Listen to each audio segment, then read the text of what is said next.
कार्बि आंलंखौनो सोलि साननानैसो जोङो माबासो आइया हाबावबाय नै माउस केस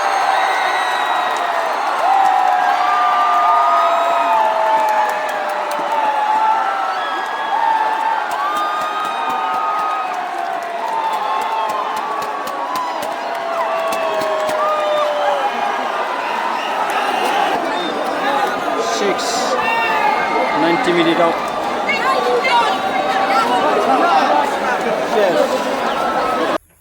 खुलुमबाय गुड मर्निं दिनैहाय आङो थांगोन गुवाहाटीयावहाय 135 edition Bodoland FC versus North East United FC नैबे फुटबल मेचखौ आङो नायनो दायो थांगोन I am a big supporters of Bodoland FC Bodoland FC फैनाय लोगो लोगो आङो दा बड'लेण्ड एफसि जोंहाय सापर्ट खालामगोन एबा always because Bodoland is our pride नङा होमब्ला बड'लेण्ड होननाय लोगो लोगो मोनसे जोंनि हारिजों सोमोन्दो थानाय मोनसे सोदोब जेरै Karbi Anglong morning star FC कार्बिफोरनि बड'लेण्ड एफसि होननाय लोगो लोगो हारिजों मोनसे सोमोन्दो थानाय बिनिखायनो आई एम ए डाइ बिग फैन अफ बड'लेण्ड एफसि जोङो दा थांगोन गुवाहाटीयावहाय माथो फैसा थांलायदों नामाब्रा हा फैसा थांलायदों थाव सोनांगोन रा नि गारियाव आच्छा गारि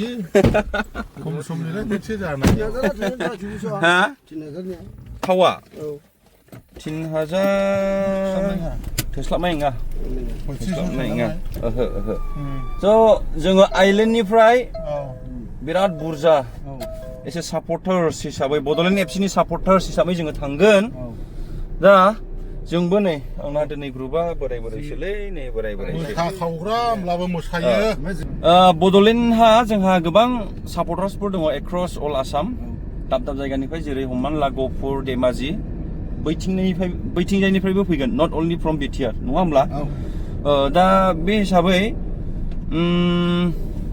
माने जाय जेरै हागौ सापर्ट खालामगोन सोरबा स्टेडियामाव थांनानै सोरबा बेनार लानानै हा सोरबा फ्लेग लानानै बड'लेण्ड एफसिखौ सापर्ट खालामगोन सोरबा होख्रावनायजों नङा होमब्ला स' जाय नोंथांमोना फैनो हायाखिसै नोंथांमोना टिभिफ्राव नायबाय जानो हागौ सनि स्पर्ट्स आरो सनि लेभ बे मोननैयावहाय होगासिनो दङ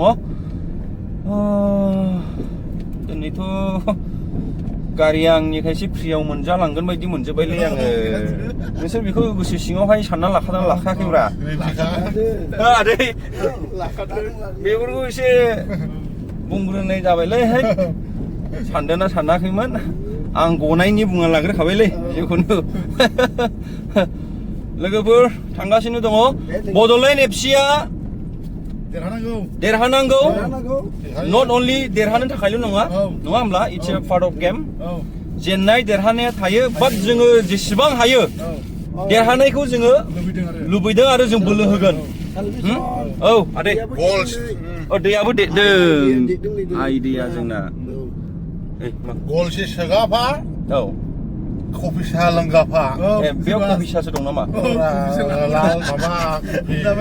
ब्लेक कफि औ दा जोंनि गारियाव साबा दं नै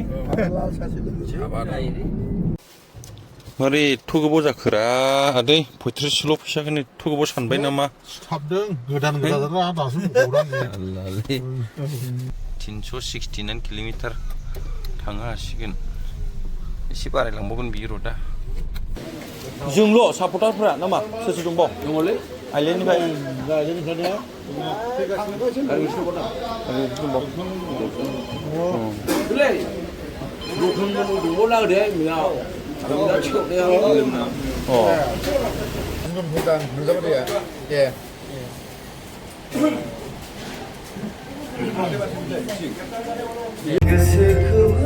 आदा सालबिसौ नोंनि गिदिङाला दामालायनो गारिया गुवाहाटि ओंखारगासिनो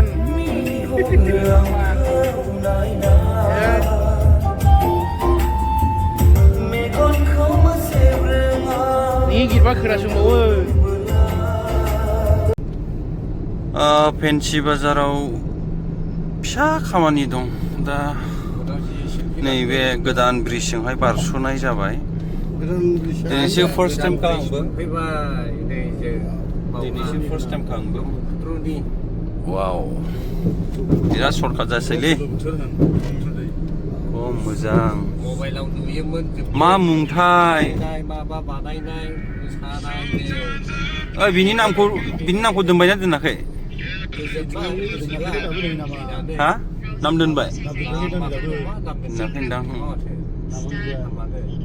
फट' पार्किं खालामना फट' लानो मोनगोन ना मोना जाखो मोनगोनलै ने लानोसै र' फट' लानि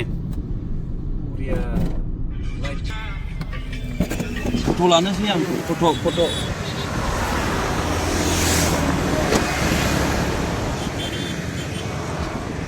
बबेबा गोजान जायगायाव फैदों बादिल' मोनलायदोंलै फरेन कान्ट्रियाव फैदों बादि मोनलायसै फरेन कान्ट्रियाव फैदों दे आसोल डिजाइना मोजां गारिखौ आङो बिजों दोनफैखाबाय लख्राजों गिदिंनानैहाय दाहाय बारस'नो हानाय नङालै ओरैबादि जाम जागोन ना दाहाय दा लामाखौ बारस'नोसै आङो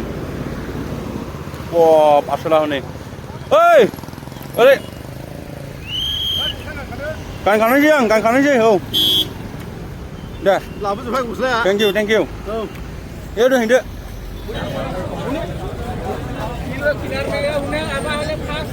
हाबबाय जोङो दायो माबायदि नुखो आदै समायदों हेल' ब्रादार माथो माखासे ग्रुपआ जोंना बेयावनो जोब दे जोङो दायो स्टेडियामआव थांसिगोन Proud of Bodoland FC ओइ फैद' आंना बन्दुआ मा जाखो आंना लोगोआ फैद' नों थाखोमानो नाङा हाबाब होख्रावग्राया बिसो आंना लोगोआ पार्टनारा फै जों दा सिङाव थांसिगोन गोबां जायगानिफ्राय फैदों दाब खना खनलानिफ्राय फैदों होनना आं खोनादों ट्रेनजोंबो फैदों होनना आं मिन्थिनो मोन्दों ओइ जोंना टिकेट नाङा जोंनो दङ ना जारसि गैला ना नों मा मोनखो ओइ ब्रादार नों मा मोनखो नै आं बायबाय दहाय बेयावनो मोनदों नोंनो नांगौमोन स्ल'गाना दा दङ wow one club one boys one roar roaring Bodoland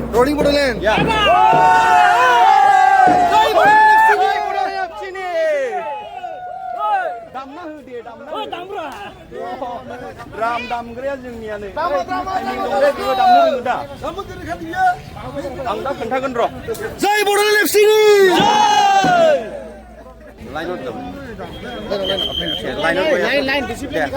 okay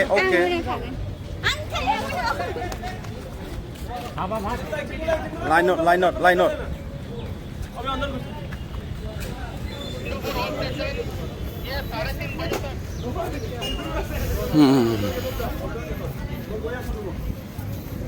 So जोङो Bodoland FC-खौ जोङो सापर्ट खालामगोन. We are from Roaring Bodoland. Bodoland FC-नि प्लेयार्सफोरनिसिम जोंनिफ्राय बेस्ट साक्सेस थाबाय. आसा खालामो जाहाथे मोजाङै गेलेयो. देरहानाय जेननाया बे गोजाननि बाथ्रा. जोङो बड'लेण्डनि थाखाय जोङो जेब्लायबो जोङो बिथांमोनखौ जोङो हेफाजाब होगोन. क'क्राझारनिफ्राय जों गुवाहाटियाव फैनानै जों बड'लेण्ड FC-खौ सापर्ट खालामनो फैदों. बेखौ ट्राइ खालामनांगौमोनलै. ट्राइ खालामनांगौमोनलै बेखौ नोंसोर खालामखांबाय नामा? दांनो मोना? अके दे जोंथ' बुंगोन बड'लेण्ड FC ब्रादारा सरि मा बुंगोन बर'नि बुंहर आदा आं दायो जेबो सानाखैमोन मानो होनबा दा एक्साइटमेन्टजोंनो बुंफबनानै दङ गोसोआबो बेनि थाखायनो बेनो जे जोङो जेसेबां हायो बड'लेण्ड FC-खौ सापर्ट खालामनांगौ आरो जायफ्रा दिनै फार्स्ट मेचआव फैनो हायासै सेकेन्ड मेचआव नाजाथारगोन रिजाल्टजों खोथा गैया जोंनि बड'लेण्ड FC-आ जोंनि जायगानि बेनि थाखाय जोङो जेरैबायदि हागौ जोङो सापर्ट होनांगौ फाइनेलि वी आर इनसाइड द स्टेडियाम माथो बुंनानै दङलै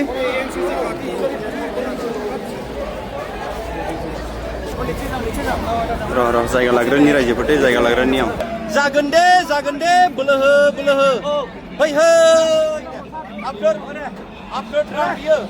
Second day, boleh, okay? Drum beat, go follow kalam. Everyone, drum beat ko kalam. Second day. Hai hai. Oh, next English. Drum beat, okay? Drum beat. Once again, drum beat. Practice once again, drum beat. Hello everyone. Second day. Hai hai. Why? You done? Anak ke puluh kabari jaka. What? Bida. Come on, brothers, you can do it.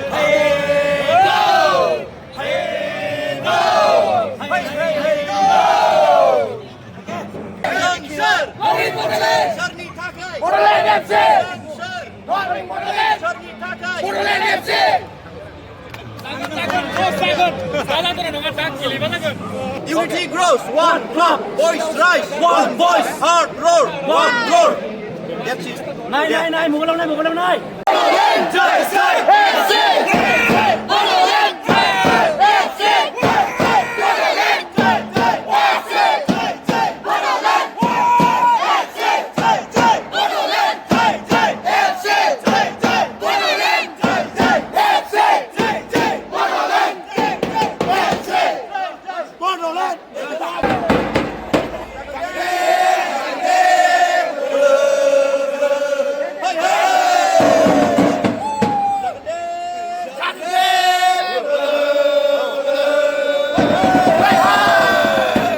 Aday, English ko bujidoं दा?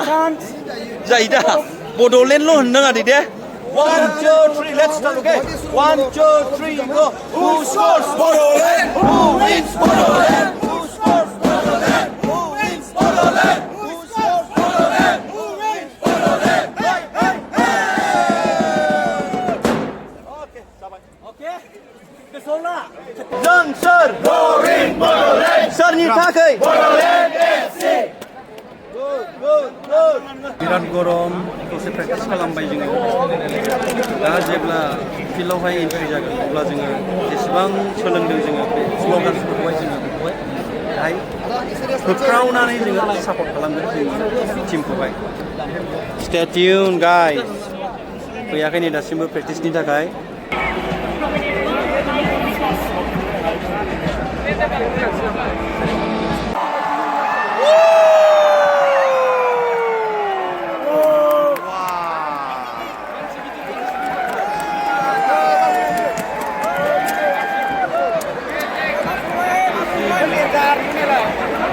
wow.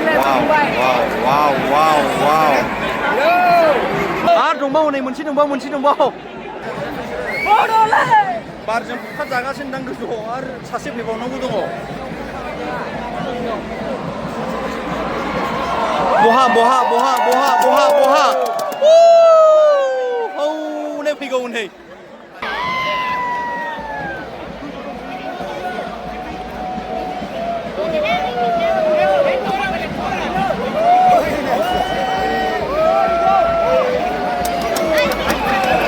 Kasar bar dong goजौआव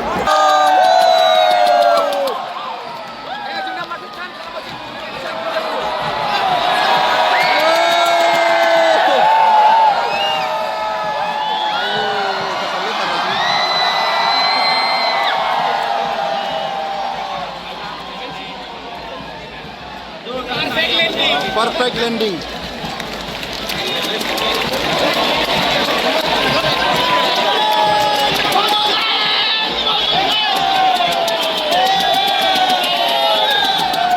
दंबावो नै मोनसे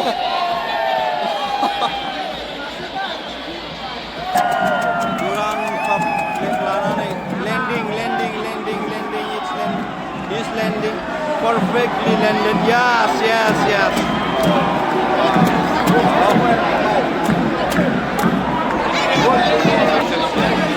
what is this practice खालामफैबाय नै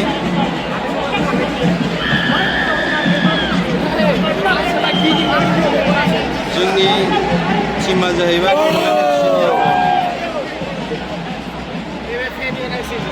आरो दंबावो नामा आरो दंबावो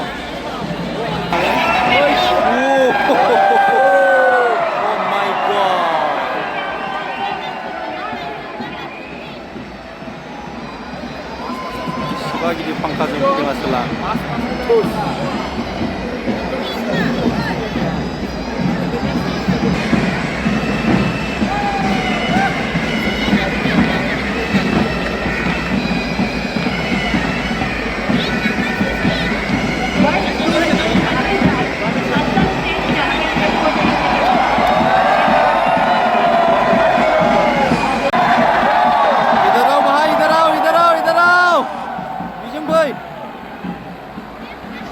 बिराद बरियालै बिनिया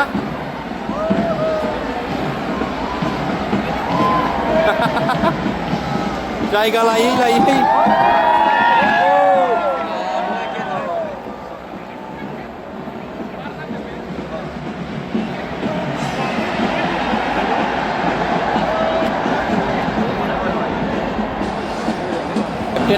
केप्टेना बिसोरनिया केप्टेना बिसोरनि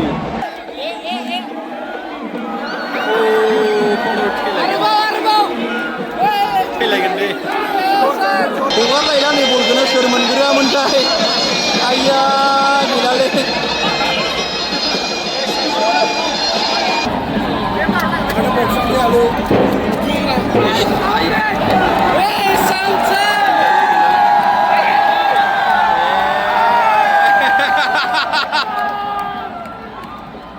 सोर मोनखो आयौ बे हगारनाय नङालै सोर मोनखो ए बेसे मोनबाय नै हगारा होमब्लाबो नै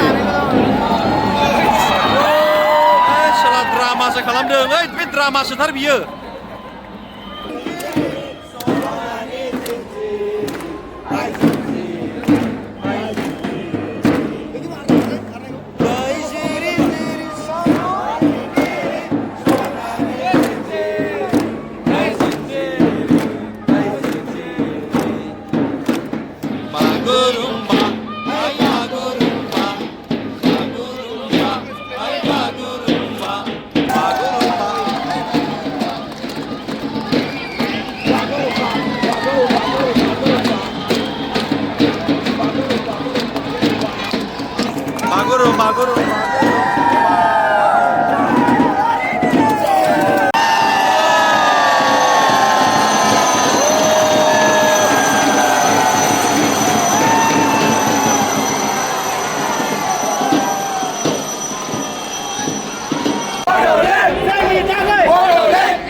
Bordoland FC white color, red color जाहैबाय North East United FC.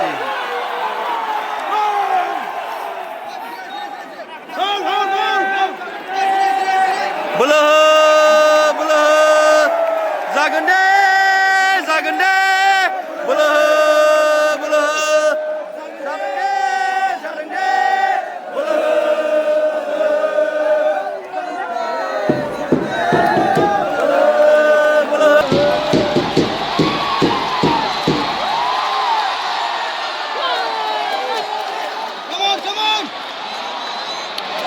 Boria Didam Boria attack on now come on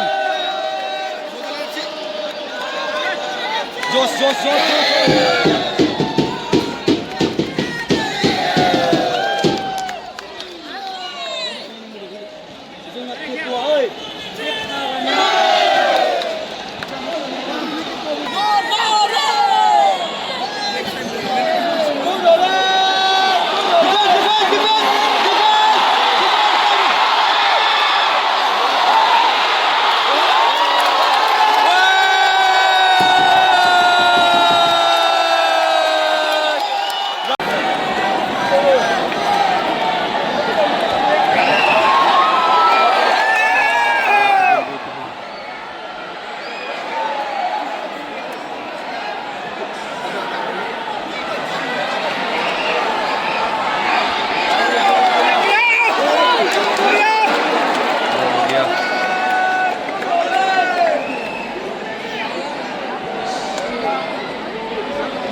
मेंलायबायलै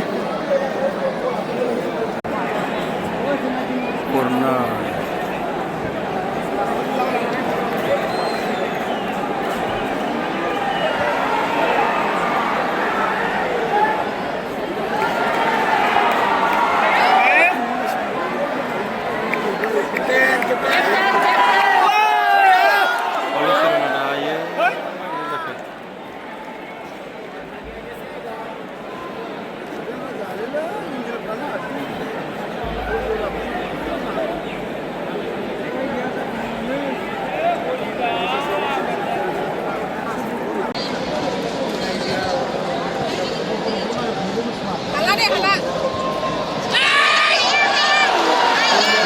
good.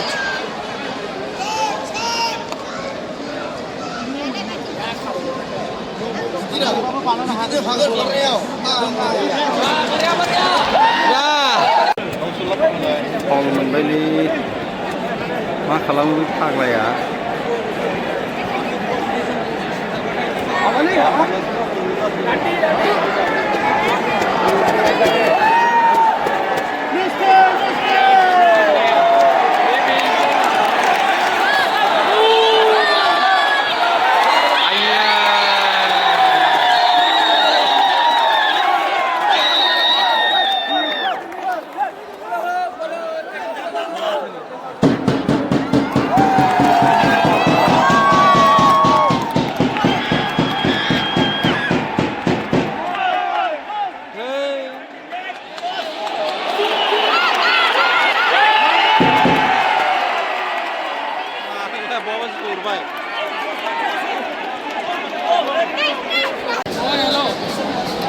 स्टेडियामा फुल जादों नायनो हागोन ने स्टेडियाम इज फुल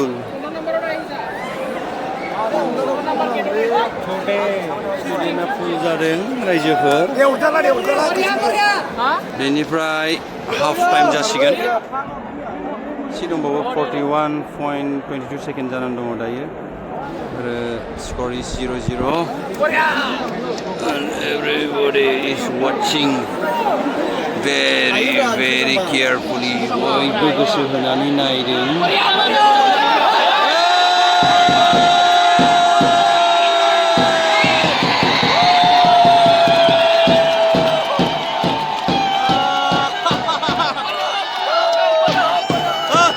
45 minutes additional time dong जानांगौ दायो आरो फ्रि किक मोनबावदों नै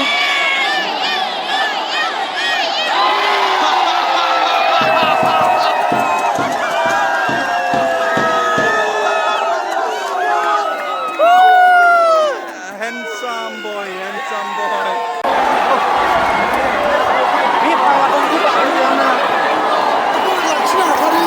gol जाबाय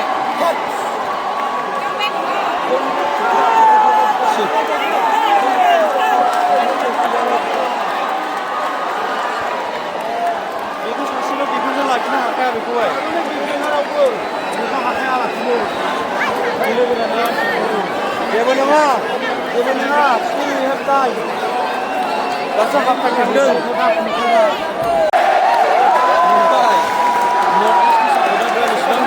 स्टेडियामखौ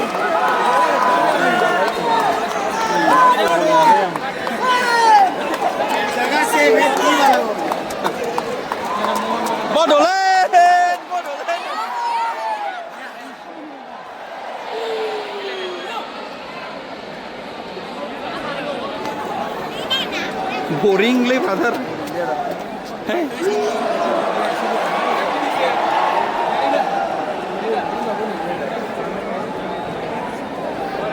खनसेबो एटेम्प खालामनो हाया शटबो होनो हायाखै खनसेबो गैया नर्थ इस्टआ जोंना सरि बड'लेण्ड एफसिआ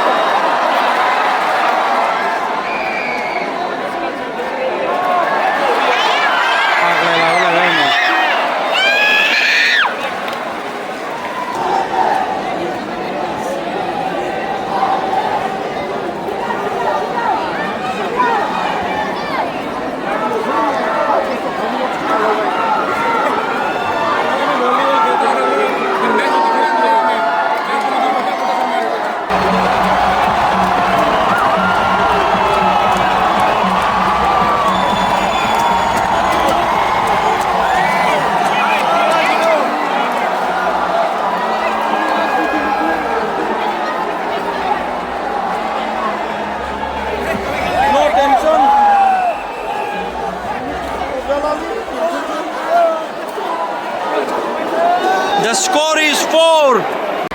गैलालै ब्रादार गैला कार्बि आंलंखौनो सोगि साननानै जोङो माबावासो आइया हाबावबाय ने माउसके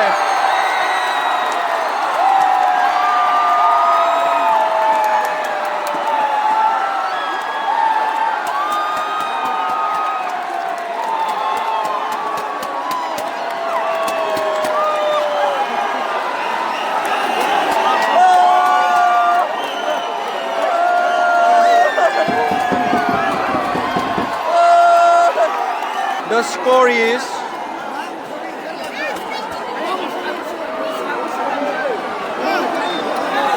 6. Yes.